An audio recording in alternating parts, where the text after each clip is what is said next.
¿Qué tal? Muy buenas tardes. Todos conectados, Iglesia Cristiana Restauración, Iglesia Digital. Bienvenidos a un encuentro más. Reciban un cordial saludo de su amigo y hermano Alfredo Salazar. Hoy, como todos los viernes, vamos a tener una extraordinaria tarde. Vamos a tratar de enfocarnos en un tema, espero les despierte un poco el interés en este tiempo en el que podemos entender que vale la pena estar quietos por un tiempo, por un momento, y poder disfrutar a través de estos pequeños ensayos un crecimiento. Así que vamos a darle entrada a nuestro tema. Quiero agradecer a quienes hacen posible todo esto y pedirles que en estos 30, 40 minutos podamos estar trabajando a través de este pequeño comentario. Es un estudio relacionado y lo quiero decir categóricamente. El tema es 10 libros de la Biblia que debes leer una y otra vez.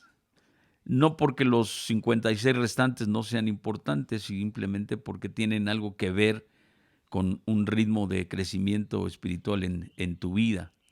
La Biblia sigue siendo un libro muy interesante. Déjame comentarte rápidamente la primera experiencia que tuve al leer este libro.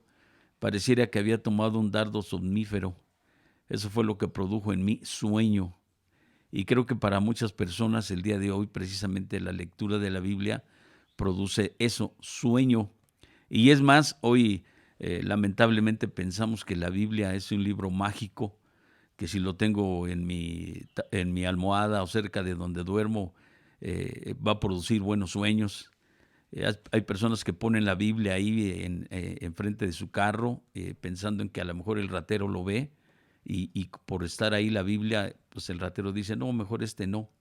Y usamos la Biblia como una especie de amuleto, o tomamos algunas frases solamente para acomodar a alguna situación en la cual estamos pasando. Pero la Biblia tiene algo más que eso. La Biblia es un libro, hoy lo tenemos encuadernado, empastado, inclusive con hojas de filo de oro. Dentro de ella muchos lo ilustran con algunas láminas formidables. La Biblia no llegó así y ya se encuadernó, pero en un inicio la Biblia no era exactamente lo que tenemos. Recordando que en aquella época en la que nace Jesús, había un grupo de personas que se llamaban los escribas. Como en muchos imperios, había personas que dictaban o tomaban nota de todo lo que acontecía día con día.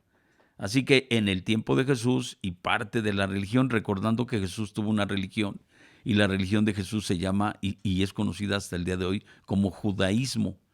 Entonces él fue un judío, él conoció las escrituras, ¿verdad? Así se llamaba antes la Biblia, no era conocida la Biblia. Y fíjense que paradójicamente la palabra Biblia no aparece en ningún libro de la Biblia. Simplemente se le puso Biblia porque del griego a nuestro español la palabra Biblia significa biblios, traducido para entenderse mejor, es un conjunto de libros, y alguien por ahí llega a pensar y a decir que la Biblia es una pequeña biblioteca, y efectivamente contiene 66 libros, así que cualquiera de ustedes puede tomar uno de esa pequeña biblioteca y poder disfrutarlo en la lectura. Pero déjame o déjenme decir algo tal vez muy sencillo, pero yo quiero con ello despertar el interés, la curiosidad por saber de qué se trata este libro. Y en algún momento dado, Cristóbal Colón, en el siglo XV, él pudo asegurar que la Biblia era redonda, a diferencia de la mayoría de las personas que estaban en aquel tiempo o que se vivía en aquel tiempo, que decían que no, que la tierra era cuadrada. Él decía que la tierra era redonda porque lo había leído en la Biblia. En el libro de Isaías hay un pasaje en el capítulo 40 donde dice, y que él leyó, donde decía que Dios se sentaba en la redondez de la tierra.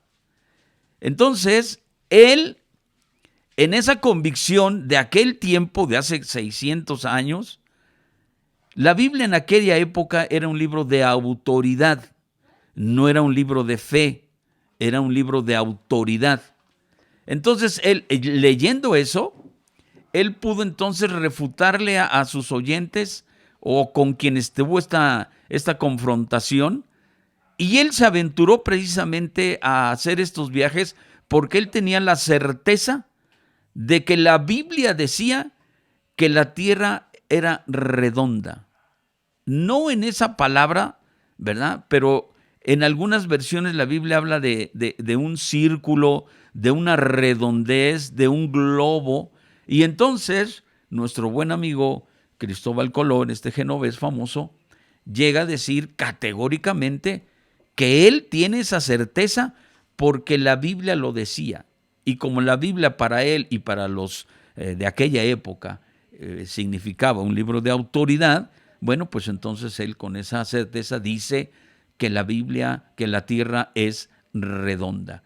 Es un pequeño detalle que comento, y no solo él, por ejemplo, Miguel Ángel Cervantes de Saavedra, él escribe la novela del Quijote de la Mancha, y él, quienes la hemos leído, y no solo hay que leer la Biblia, aparte de estos de 10 libros de la Biblia, no solo hay que leerlos, también hay que leer otra clase de libros. Entonces, quienes se atrevan a leer el Quijote de la Mancha van a poder entender que este escritor narra todo esto porque él entiende que la justicia y la humanidad es humana y divina, y plasma todo ello en esta extraordinaria obra literaria. Hay quienes dicen que no te puedes morir sin haber leído o la Biblia o el Quijote de la Mancha, y esto es realidad, ¿eh? Si tú llegas a leer y te topas con ese libro, tu vida cambia. Si te encuentras con la Biblia, tu vida cambia. Muchos libros, muchos historiadores, muchos científicos, muchas personas en el trayecto de los siglos de este mundo han tomado como base la Biblia. Y déjame decirte también, por ejemplo, que en aquella época de los años del siglo XIV, XV, XVI, muchas de las universidades que soy muy famosas, sus rectores eran teólogos. Y dentro de las clases de aquellas universidades, tanto en Francia, en Inglaterra, en Bélgica, en Checoslovaquia, en España, los rectores de dichas universidades eran teólogos. Es decir, se enseñaba en las universidades prestigiosas de aquellos siglos teología. Y la teología es el conocimiento o el tratado de Dios. Así que la Biblia no es un libro barato, no es un libro común, es un libro extraordinario que quienes se atrevan a leerlo, yo recomiendo leer 10 libros de la Biblia que debes leer una y otra vez. Así que la Biblia es un libro vivo, con un mensaje divino o eterno. Cuanto más lo leemos, más nos llevamos o nos llenamos de las palabras que están escritas aquí de parte de Dios y llegamos a conocer mejor a Dios. Vamos a encontrar sabiduría, orientación sobre cómo lidiar con nuestras propias vidas un poco locas. Encontraremos paz para nuestros tiempos difíciles, esperanza en estos momentos igual de complicados. La Biblia está llena de hermosas verdades, consejos para toda la ocasión. hay ciertos libros que necesitan leerse una y otra vez, una y otra vez. Por ello, en esta tarde, estimado hermano o hermana, yo te invito a que leamos una y otra vez 10 libros de la Biblia. Vamos a empezar con el primero. El primero es el libro de Génesis. Pareciera que no es un libro de 50 capítulos, complejos todos, pero es un libro que nos cuenta historias dramáticas. Habla de la vida de Abraham con Sara, que tuvieron un hijo a una cierta vejez, una provisión milagrosa para Isaac a través de una esposa. Vamos a leer también un poco la vida de Jacob. Vamos a leer esta historia famosa de José el Soñador. Hay películas, hay obras de teatro, pero todas esas obras están basadas en un comentario bíblico. José era un favorito de su padre, ¿verdad? Vivían como esclavos y también como Dios salva de la hambruna a aquella familia. Dentro del libro de Génesis, nosotros vamos a encontrar los orígenes. El nombre en hebreo es Bereshit, así se pronuncia el Génesis en hebreo. Revela la propia naturaleza y el carácter de Dios y abarca desde el inicio de la maravillosa creación del mundo y la humanidad hasta el comienzo del pueblo elegido, en este caso el pueblo judío. Fíjense que quiero comentar algo que es muy importante. Para el pueblo judío, hasta el día de hoy, por ejemplo, en la agronomía, ellos siembran 6 años y el 7º año la tierra la dejan descansar, porque durante ese año la tierra recupera todos sus minerales, todo lo que contiene la tierra. Y es algo sorprendente. Al mismo tiempo, cuando tú te haces un análisis de estos generales, de las 39 o 37 cuestiones que tiene nuestro organismo, resulta que cada día la ciencia avanza más y se llega a reconocer que mucho de lo que hay en nuestro organismo, potasio, calcio, magnesio, todo lo que contiene nuestro organismo, la tierra lo contiene. Y efectivamente el Génesis habla de esos días de la creación cuando Dios toma y hace al hombre del polvo de la tierra. Entonces, quiero que entendamos esta idea. Leer estos 10 libros una y otra vez van a darnos de verdad un apoyo indiscutible para nuestro crecimiento espiritual. No se trata de religiones, se trata de relación con Dios. Todo mundo puede tener una religión y religiones todas son interesantes, todas tienen cosas buenas, todas tienen sus bemoles, sus cosas complicadas. Pero la idea es que a través de estos 10 libros que tú puedas leer una y otra vez, no es que mejore tu religión, sino que mejore tu relación con Dios, que de eso se trata. Entonces, el primer libro de Génesis habla de ese desarrollo de la humanidad, del crecimiento de la humanidad, la dispersación de las razas, la redención de un pueblo escogido y salvado a través de un Mesías, la vida de Abraham, de Isaac, de Jacobo y José, y un sistema de gobierno patriarcal. O sea, en muchas universidades te dan la oportunidad de leer la Biblia. Creo que sin lugar a duda es un libro que no debe de faltar en tu vida, la Biblia. Así que recomiendo leer estos 10 libros una y otra vez. Está el Evangelio según San Juan. Nos ayuda a conocer mejor a Jesús después de leer la Biblia. No es recomendable leer la Biblia corrida, es decir, Génesis, Éxodo, Levítico, Números, Deuteronomio, porque difícilmente podríamos poder entenderlo. En alguna ocasión tuve la oportunidad de conocer a un grupo de judíos que ellos tienen una especie de clases que ofrecen y dan. Y me invitaba precisamente uno de ellos a tener ahí en la colonia Polanco, ellos tienen sus reuniones, y si tú vas a esa colonia de viernes de 6 de la tarde, comienzas a ver a todos los judíos hombres corriendo rápidamente hacia la sinagoga para poder comenzar su día séptimo. y precisamente te hablaba de cómo el judío en su sistema agropecuario o sus ingenieros agrónomos han reconocido que la Biblia tenía razón cuando dijo 6 días trabajarás y el séptimo día lo descansarás. Bueno, ellos lo aplican hasta en la tierra. Ya dije, 6 años producen todo y el séptimo año, todo el año dejan reposar a la tierra, descansar a la tierra, porque ellos tienen esa idea grabada de que así como Dios hizo en 6 días el mundo y el séptimo día Dios descansó, bueno, así también ellos lo practican. Y también establecen que 6 días trabajarás y el séptimo día lo dedicarás a Dios. Así que esto es algo importante. Entonces aquel grupo de judíos me invitan y me dicen que si me interesaba escuchar un poquito sus temas. Le dije que sí. Me dice, bueno, nada más te pido, te queremos comentar algo.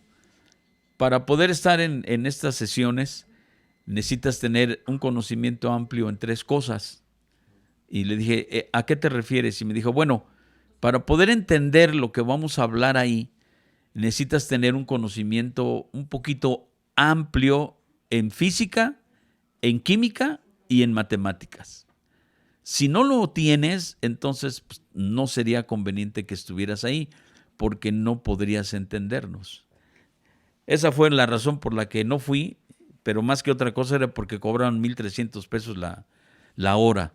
Entonces, independientemente, les dije muchas gracias, pero se me hace un poco caro para poder entender lo que ellos hablan. Pero bueno, ellos durante 5,700 años han venido guardando estos conceptos, siguen repitiendo viernes con viernes esta historia. Entonces, quiero repetir, es conveniente no leer de corrido la Biblia, sino buscar algunos libros que son interesantes.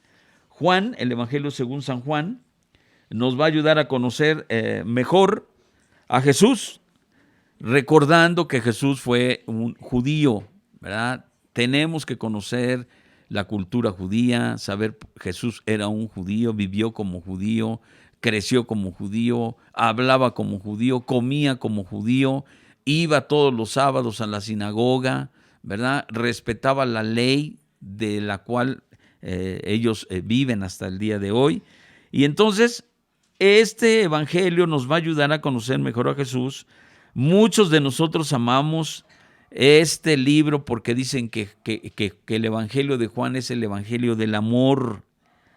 Bueno, sí, pero más que del amor, yo quiero que entendamos que es un evangelio inspirador por la imagen que nos pinta de Jesús y nos invita a tener una relación con Él. Entonces, en el Evangelio según San Juan, nosotros vamos a encontrar esperanza, y ya dije, inspiración, pero no tanto en el sentido de que muchos amigos han dicho que el Evangelio de Juan es el Evangelio del amor. Yo más bien diría que es el Evangelio de las declaraciones. Y ahí en ese Evangelio, Jesús dice, yo soy el pan de vida. Juan 6:35. Yo soy la luz del mundo. Juan 8:12. Yo soy el buen pastor. Juan 10:11. Yo soy la resurrección y la vida. Juan 11:25. Y en Juan 14:6, el versículo que todo el mundo conoce. ¿Cómo dice? Juan 14:6 dice, yo soy el camino, la verdad y la vida. Así que más que el evangelio del amor, quiero que hoy aprendamos que ese evangelio es el evangelio de la declaración, ¿verdad? O de las declaraciones que Jesús hace. Es más que, repito, el evangelio del amor, algo como filosófico, que diferencia a los otros 3 evangelios. Juan presenta el argumento más convincente a favor de la identidad sobrenatural de Jesús como Hijo de Dios. Te voy a decir algo que por ello tienes que leerlo. Juan llama a Jesús la palabra de Dios en Juan 1:14. ¿Qué dice? El Verbo se hizo carne y habitó entre nosotros. Es el único evangelio que habla de esta forma Juan de Jesús. Este versículo no lo encuentras ni en Mateo, ni en Marcos, ni en el famoso Lucas. Así que Jesús es la palabra de Dios cuando en Juan 1:14 dice, el verbo se hizo carne y habitó entre nosotros. Te invito, hermano, estimado hermano, estimada hermana, la razón por la cual quiero que tú leas 10 libros de la Biblia hoy y siempre es por lo que estamos tratando de entender. Juan, el más joven de los 12 apóstoles, según la historia, escribió este evangelio después de Mateo, Marcos y Lucas, aproximadamente 90 años después de Cristo. Y su propósito fue completar aquellos mensajes. Los primeros 3 evangelios son llamados sinópticos, porque presentan el mismo punto de vista de la vida y las enseñanzas de Jesús. Pero el evangelio de Juan da mayor énfasis a la teología que a la cronología al presentar a Jesús como el Mesías. Juan habla sobre los asuntos más profundos de la vida. Usa un estilo directo y sencillo. Presenta a Jesús como el Hijo de Dios y el unigénito del Padre. Está el versículo más famoso del mundo. Juan 3:16 resume el corazón del Evangelio. El libro consta de un prólogo, un ministerio público y privado de Jesús, su muerte, su resurrección y un epílogo. Así que hay tarea que hacer, hermanos. A propósito, ya se aprendieron los 12 nombres de los apóstoles. Recuerden que eso dejamos de tarea el encuentro pasado. Aprenderse los 12 nombres de los apóstoles. Hoy la tarea es leer 10 libros de la Biblia, hoy y siempre. El primero es Génesis, el segundo es Juan. Vamos con el tercero, Romanos. La carta que escribe Pablo a los ciudadanos en Roma. Es un escrito magistral de este hombre llamado Pablo. Romanos presenta un argumento convincente de por qué necesitamos un Salvador. Hermanos, nosotros no necesitamos versículos de prosperidad y versículos de provisiones y que tú eres el guerrero de Dios y que tú eres la princesa de Dios y que tú eres pueblo escogido. No. Hermanos, Pablo nunca usó ese mensaje ni esas frases. Lo único que Pablo usó y logró ilustrar en su carta a los romanos es presentar convincente la idea de que por qué necesitas de un Salvador. Romanos 5:8, hermanos, nada más. A menudo siempre vamos a citar en nuestro compartimiento como evangelistas los versos de Romanos para compartir el evangelio. Romanos 5:8. Te lo voy a leer, hermano. Permíteme llegar a esta historia de Romanos 5:8. Nada más para que te des una idea de lo que habla el amigo Pablo. Dice, mas Dios muestra su amor para con nosotros en que aún siendo pecadores, ¿qué? Cristo murió por nosotros.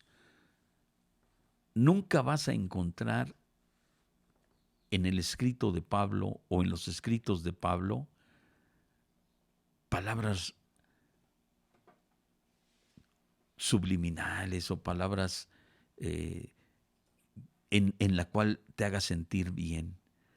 Siempre Pablo te va a acusar de que tú necesitas de un Salvador. Y en esto se demuestra el amor de Dios en que Cristo murió por nosotros. Así que, hermanos, leer Romanos nos va a ayudar porque siempre vamos a citar versículos de este libro para compartir el Evangelio. Los pasajes favoritos de muchos cristianos es el capítulo 8 de Romanos. Contiene una verdad edificante en 39 versículos. Si tú lees o yo leo el tercer libro, ya vimos Génesis, el Evangelio según San Juan, ahora Romanos, pero hay un capítulo que es el capítulo 8. Tiene 39 versículos. Hermanos, hay que leerlos para poder entender por qué necesitamos de un Salvador. Hermano, nuestra vida necesita más que otra cosa salvación y vida eterna. Y ahí está escrito en el libro de Romanos. Vámonos al cuarto libro. El libro de los Salmos, hermano, si deseamos un manual sencillo para nuestra vida, para tener una vida llena de gratitud, una vida de alabanza, una vida de alegría y una vida en la cual no haya, bueno, inclusive, hermano, pues también puede ser una vida de desesperación, porque muchos de los salmos hablan de desesperación. Pero, hermano, este manual sencillo sobre la oración, entonces, si tú quieres tener un manual sencillo de la oración, recurre a los salmos. Nos enseña cómo relacionarnos con Dios en todas las circunstancias. ¿Cuáles son? Pues una circunstancia de lamento, una circunstancia de dificultad, una circunstancia de enfermedad, una circunstancia de alabanza, de alegría, de desesperación. Podemos encontrar en los salmos algunos versículos que van a satisfacer nuestra necesidad. En ellos también vamos a encontrar cómo confesar nuestro pecado, pedirle ayuda a Dios y expresar sobre todo agradecimiento, hermano. Creo que tenemos la necesidad hoy más que nunca, hermanos, de buscar un manual sencillo de la oración. Aquí están los salmos. El título significa en hebreo alabanza. Y dentro de este canon de los judíos es uno de los más importantes escritos para ellos. Los salmos abarcan diferentes temas: la creación, palabra de Dios, confianza, ya dije, sufrimiento, alabanza. También habla de conflictos espirituales, victoria de los creyentes. Hay que tener en los salmos, también vamos a encontrar la conciencia de la presencia de Dios, acción de gracias, comunión personal y en familia con el Creador. Algunos salmos tienen referencia directa a Jesús. Todos ofrecen un modelo para glorificar y adorar a Dios y para el arrepentimiento, hermanos, también. Para la confesión de nuestros pecados, ya dije, la restauración y la oración. Yo quiero decirte que cerca de 70 salmos se atribuyen al rey David. Gran cantidad de himnos cristianos provienen de los salmos. El libro contiene 150 poemas, por así decirlo. Los más destacados quizás puede ser el Salmo 1, el Salmo 10, el 22, el 23 no puede faltar, el Salmo 90, el 100 y el 103. Hermanos, 10 libros de la Biblia que debes de leer una y otra vez. El libro de Génesis, el Evangelio según San Juan, el libro de la carta que escribe Pablo a los romanos. ¿Quieres tener una guía sencilla de cómo orar? Hermano, lee el libro de los Salmos. Vámonos con el quinto, hermanos. El quinto libro, Efesios. La carta que escribe Pablo a estos amigos en Éfeso. Así se llamaba la ciudad que le escribe él, y los habitantes se llamaban los efesios. Así que, hermano, vamos a ver de qué trata este libro número 5. El libro, hermano, el libro de Efesios cubre temas importantes que tienen que ver con nuestra vida cristiana. Y sobre todo, hermano, la unidad del cuerpo de Cristo, que es algo importante. Todos somos uno y uno somos para todos. Así que también contiene algunos consejos para la familia, los esposos, las esposas, así como participar, hermano, en cómo podernos mantenernos firmes en nuestra fe. El libro de Efesios, hermano, es un libro maravilloso. Es un libro maravilloso. Escrita por Pablo, hermano, desde la prisión. La vida de Pablo no fue una vida fácil, hermanos. Para quienes piensan que el cristianismo es algo fácil, pues cuidado, porque nos podemos equivocar. Está ahí como prueba la vida de Pablo. Él escribe desde la prisión, la dirige a estos amigos hermanos creyentes de Éfeso. La carta reafirma la naturaleza de la iglesia y explica qué significa ser cristiano y cómo formar parte del cuerpo de Cristo. Recalca la importancia de la unidad y el uso de los dones espirituales, hermano.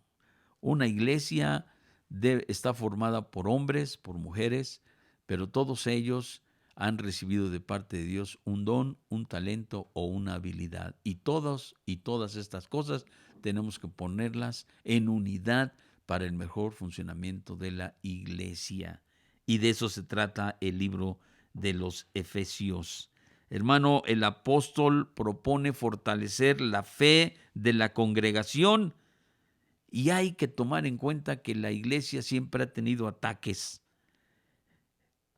pero estos ataques debemos combatirlos con armas espirituales, hermanos. Así que el libro de los Efesios trata de eso.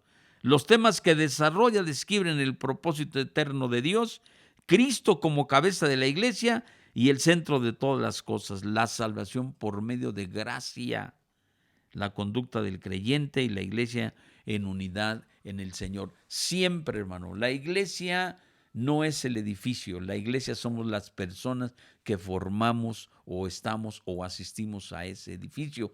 Y esta iglesia formada por personas como tú, como yo, deben de entender a través de la carta de Pablo a los Efesios o al libro a la iglesia de Éfeso, que la unidad es lo más importante para el mejor desarrollo de nuestra comunidad religiosa.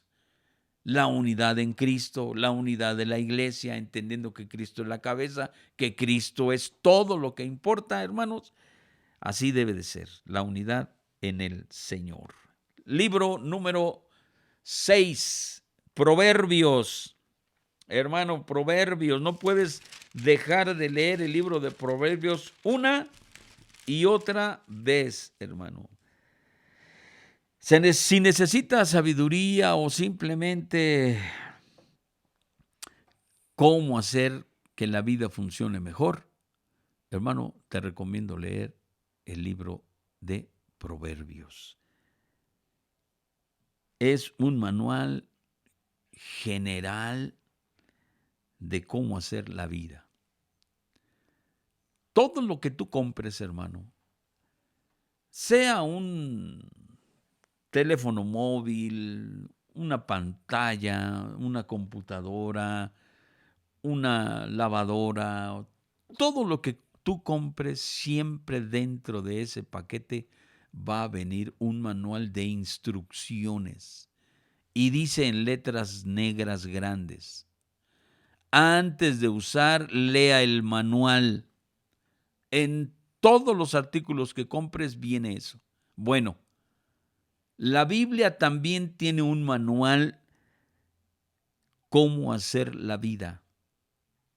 Lea antes de empezar a hacer su vida el manual de Proverbios.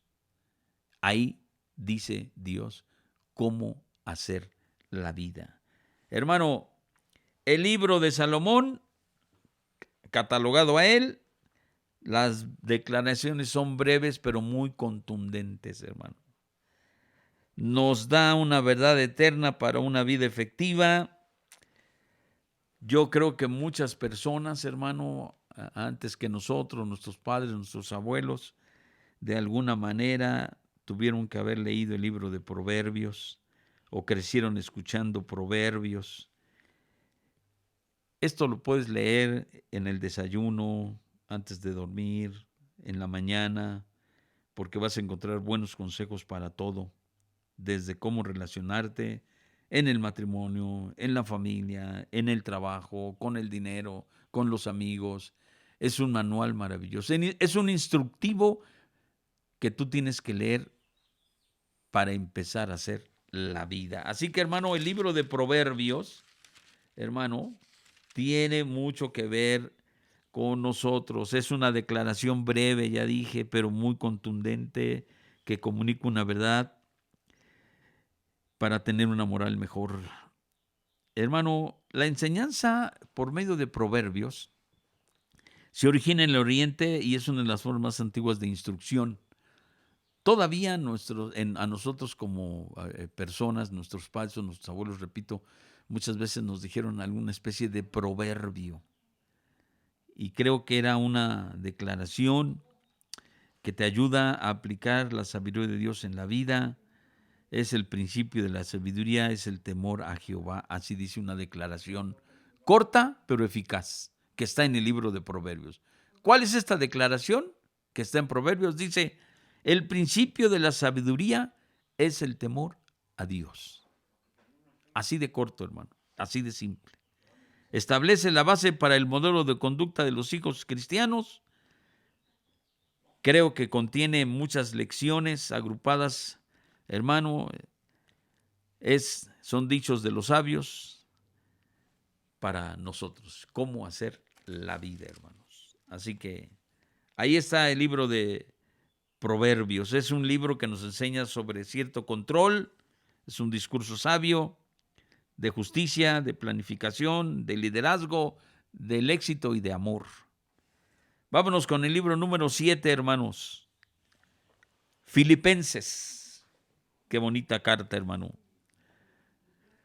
En esta carta vamos a encontrar algo muy interesante porque todos lo hemos pasado. Todos los que estamos en esta tierra, hermano, y los que pasaron y los que van a pasar, hermano, tienen que entender que la vida contiene esto que Pablo escribe a nuestros amigos de Filipo, la ciudad de Filipo, y a los que vivían ahí se les llamaba filipenses. Hermano, es una carta que cuando la vida te deprime o la vida es difícil y la alegría casi desaparece, los filipenses nos alientan a mirar más allá de nuestras circunstancias y a encontrar alegría en nuestro Señor Jesucristo. Son solo 4 capítulos, hermano, de Filipenses. Pero cuando la alegría creas que ya no está en tu vida o cuando el desánimo es total en tu vida, yo te invito a que leas este libro, el libro de Filipenses. En estos solo 4 capítulos, Pablo, hermano, menciona la alegría o el regocijo 16 veces. ¿Sí? 16 veces. De hecho, el simple hecho de hecho, hermanos, el simple hecho de recordar que Pablo escribe esta alegre carta desde una cárcel romana nos recuerda que tal vez la vida no sea tan mala como creemos, hermanos. Si él pudo decir, regocígate siempre en el Señor, seguramente nosotros también podemos. Esto está en Filipenses 4:4. Estad siempre gozosos, hermano. Hermano, Pablo estaba en la cárcel. No estaba como yo ahorita en una mesa y que al ratito me tomo un café o puedo escoger algún platillo que tenga ganas de comer. Por ejemplo, hoy se me antoja una rica milanesa adornada con ensalada, ¿verdad? De pepino con piña y un poco de miel. Hermano, pues, yo sí puedo decir que la vida es alegre y la vida es feliz, que la alegría no se ha ido de mi vida. Pero Pablo estaba escribiendo desde una cárcel, hermano, poniendo en riesgo su vida. Pareciera que en la vida de Pablo no había alegría y no había forma de agradecer. Sin embargo, él, hermano, dice que nos regocijemos siempre en el Señor. Si él lo pudo decir, yo creo que tú también lo puedes decir. Así que, cuando sientas, hermano, que la alegría ya no está en tu vida y que te deprime y que no está siendo la vida tal vez como tú la concebías, hermano, y que más allá de las circunstancias que son muy difíciles, hermano, echa una mirada y una lectura a la carta que escribe Pablo a los filipenses y vas a ver que encontrarás alegría en el Señor. Regocíjate siempre en el Señor. Así que, hermano, estos amigos de Filipenses es la primera iglesia que Pablo establece en Europa. Ahí está en Hechos, desde el 16:8-40, Pablo envía esta carta, que es probable que la haya escrito al final de su encarcelamiento, hermano, allá por el año 62 después de Cristo. Es un énfasis en esta conducta personal de la vida para ser feliz. Más que asuntos teológicos, hermanos, advierte algo importante, que hay que ser agradecidos, porque él agradece a los creyentes por la ofrenda recibida, Su nota predominante es el gozo en Cristo, en la vida cristiana, en medio del padecimiento, en medio del servicio, en la fe, en la dádiva que Dios siempre da. Hermano, la carta resalta también la importancia de la unidad en Cristo, pero sobre todo resalta, hermano, el siempre ser agradecido. Regocijémonos en el Señor en medio de nuestras circunstancias o de nuestros momentos difíciles. La siguiente carta, hermano, la número 8 o el siguiente libro 8, es, hermano, la primera carta que escribe el apóstol Juan. Y, hermano, él escribe 3 cartas. Bueno, vamos a ver la primera. Vamos a tener siempre que recordar, y siempre, hermano, yo les pido que recordemos el amor de Dios por nosotros. Esta carta que escribe el apóstol Juan, hermano, nos anima en sus muchas afirmaciones el amor asombroso que Dios tiene para ti y que Dios tiene para mí. Son 5 capítulos, hermano. Toca Juan temas como la luz, la victoria en Cristo, comunión con Dios, perdón por nuestros pecados y seguridad de la vida eterna, hermano. 5 capítulos en los cuales Juan nos recuerda que debemos tener siempre presente el gran amor que tiene Dios sobre nosotros. Es más, aparte de gran, es asombroso o asombrosa la manera en que Dios nos ama.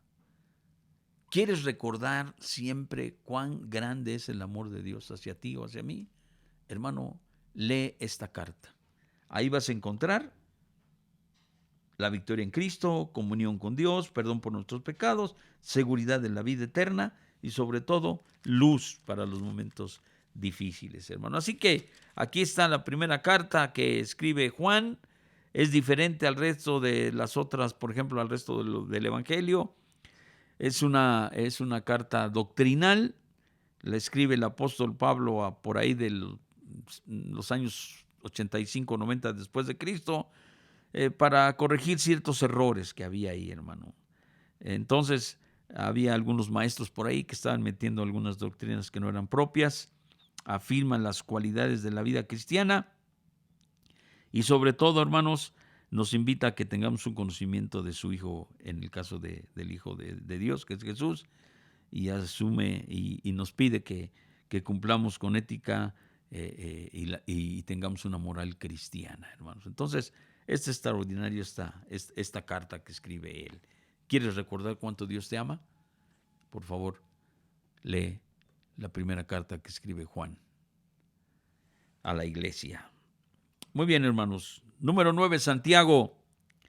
Es una carta muy sencilla, hermano, un breve libro que nos reta a tomar medidas prácticas para representar nuestra fe en lugar de solo hablar de la fe. Y que no, hay que, hermanos, presentar con la práctica nuestra fe. En otras palabras, no solo se trata de hablar, sino de hacer, y eso me lo aplico primero yo. No se trata de cuánto sabes de la Biblia, sino cuánto de lo que sabes practicamos. De eso se trata, hermano. De nada a mí me sirve, hermanos, pasarnos aquí todos los viernes dando estudios de esto, del otro. Hermano, no es cuánto sabes de la Biblia, sino cuánto de lo que sabes practicas. Y esta carta de Santiago, hermano, a eso te invita y te reta a practicar, hermano, más allá de lo que hablamos. Hermano, siempre que leas la carta de Santiago es un estímulo para aquellas personas que a veces están sometidas a pruebas. Todo el mundo sabe que la vida no es fácil. Son consejos sencillos, sabios, hermano, de cómo escuchar antes de hablar, obedecer la palabra de Dios, domar nuestra lengua y mostrar generosidad a los pobres, hermano. De eso se trata la carta que escribe Santiago. Hermano, junto con esta carta y aparte las de Pedro, Juan y Judas forman las llamadas epístolas generales, porque no están dirigidas a ninguna iglesia ni individuos en particular, sino a la iglesia cristiana en general. Esta carta, redactada aproximadamente en el año 45 después de Cristo, es una de las primeras en escribirse. Contiene, repito, poca doctrina. Se centra específicamente en la moral, en que hay que hacer y no tanto hablar. ¿Sí? Hechos, hermano, no palabras, dicen por ahí.